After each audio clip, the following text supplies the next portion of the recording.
क्या आपने कभी सोचा है कि एक साधारण धागा युद्ध कैसे रोक सकता है? रक्षाबंधन एक ऐसा त्योहार जो केवल भाई बहन के प्रेम तक सीमित नहीं, बल्कि इसमें छिपा है भारतीय संस्कृति का गूढ़ रहस्य। क्या आप जानते हैं कि इस धागे की ताकत इतनी थी कि देवताओं को अमरत्व मिला और एक स्त्री के प्रेम ने युद्ध रोक दिया? क्या एक कच्चा धागा इतना शक्तिशाली हो सकता है कि वो रावण जैसे राक्षस को भी झुका दे? आज मैं आपको ले चलूंगी रक्षाबंधन की उस कहानी की ओर जो आपने कभी किताबों में नहीं पढ़ी होगी, जो इतिहास में कहीं खो गई है। ये सिर्फ एक त्योहार नहीं बल्कि शक्ति, श्रद्धा और सुरक्षा का प्रतीक है। तो वीडियो में आगे बढ़ने से पहले आप सभी को रक्षाबंधन की ढेर सारी शुभकामनाएं। अगर आपको ये वीडियो थोड़ी सी भी पसंद आती है तो प्लीज वीडियो को लाइक कर दीजिए और चैनल को सब्सक्राइब कर दीजिए। तो चलिए शुरू करते हैं।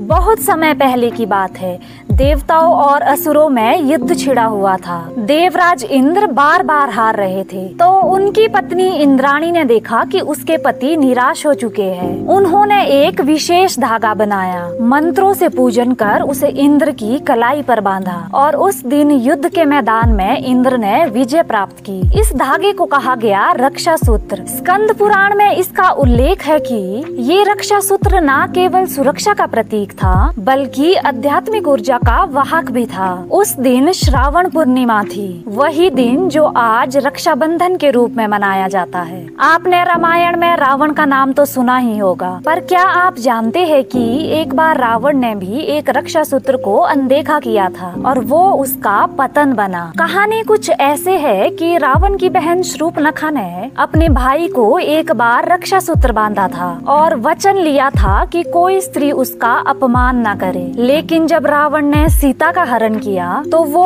उस वचन को भूल गया। कहते हैं कि उसी दिन से उसकी पराजय सुनिश्चित हो गई थी। ये कहानी रक्षाबंधन की गहराई को और मजबूत बनाती है। ये सिर्फ रक्षा का नहीं बल्कि मर्यादा और वचन का भी प्रतीक है। द्रौपदी और श्री कृष्ण की कथा रक्षाबंधन के भाव को स्वर्गिक बना देती है। महाभारत के युद्ध से पहले एक बार श्री कृष्ण ने अपनी उंगली काट ली थी, तो द्रौपदी ने अपनी साड़ी का पल्लू फाड़कर उनकी उंगली पर बांध दिया। वो पल एक भाई और बहन के बंधन में बदल गया। तो श्री कृष्ण ने वचन दिया कि जब जब तुम्हें जरूरत होगी मैं तुम्हारी रक्षा करूंगा। द्रौपदी चीरहरण के समय अकेली थी, लेकिन जब उन्होंने श्री कृष्ण को पुकारा तो उनके वस्त्र बढ़ते गए। ये चमत्कार उसी धागे का फल था। रक्षाबंधन केवल पौराणिक कहानियों में ही नहीं बल्कि इतिहास में भी एक बड़ा मोड़ लाया। राजपूत रानी कर्णवती, जो चित्तौड़ की विधवा रानी थी, जब बहादुर शाह ने उनके राज्य पर हमला किया तो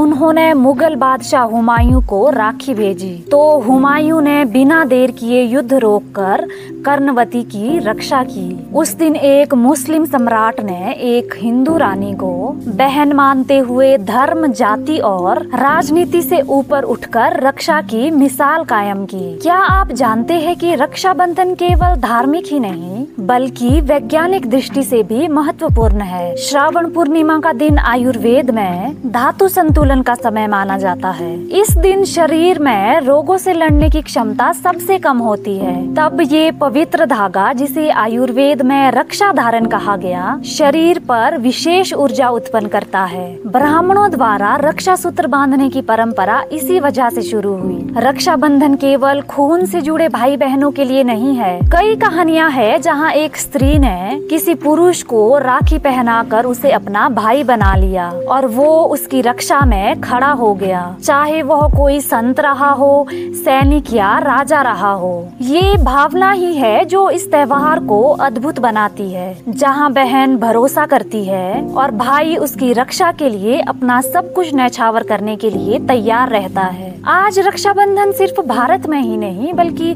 दुनिया भर में बसे भारतीयों द्वारा मनाया जाता है। अब बहनें भाइयों के साथ साथ बहनों को भी राखी बांधती है। कई संस्थाएं सैनिकों, डॉक्टरों और पुलिस कर्मियों को राखी भेजकर उन्हें सम्मानित करती है। कुछ जगहों पर पर्यावरण रक्षा के लिए पेड़ों को भी राखी बांधी जाती है। ये त्योहार अब केवल भाई की रक्षा ही नहीं बल्कि हर उस चीज की रक्षा का प्रतीक बन गया है जिसे हम प्यार करते होते हैं। रक्षाबंधन सिर्फ एक धागा नहीं, यह एक संस्कार है। ये वो धागा है जो श्री राम को मर्यादा पुरुषोत्तम बनाता है, श्री कृष्ण को चीर देने वाला रक्षक बनाता है और इतिहास में एक युद्ध रोक देता है। आज जब आप राखी बांधते हैं या बंधवाते हैं तो ये मत भूलिए कि आप एक वचन दे रहे हैं, सिर्फ रक्षा का नहीं बल्कि मर्यादा, प्रेम और धर्म की रक्षा का। हर राखी में छिपी होती है एक कहानी, एक शक्ति और एक आशीर्वाद। तो ये थी रक्षाबंधन की कहानी। उम्मीद करती हूँ कि आपको ये वीडियो पसंद आई हो। अगर आपको ये वीडियो पसंद आई हो तो प्लीज़ वीडियो को लाइक कर दीजिए, अपने दोस्तों के साथ शेयर कर दीजिए। चैनल पर नए हो तो चैनल को सब्सक्राइब कर दीजिए। फेसबुक पर देख रहे हो तो फॉलो ज़रूर करिए। आपसे मिलते हैं एक और इंटरेस्टिंग और ज्ञानप्रद कहानी के साथ। तब तक के लिए राधे राधे।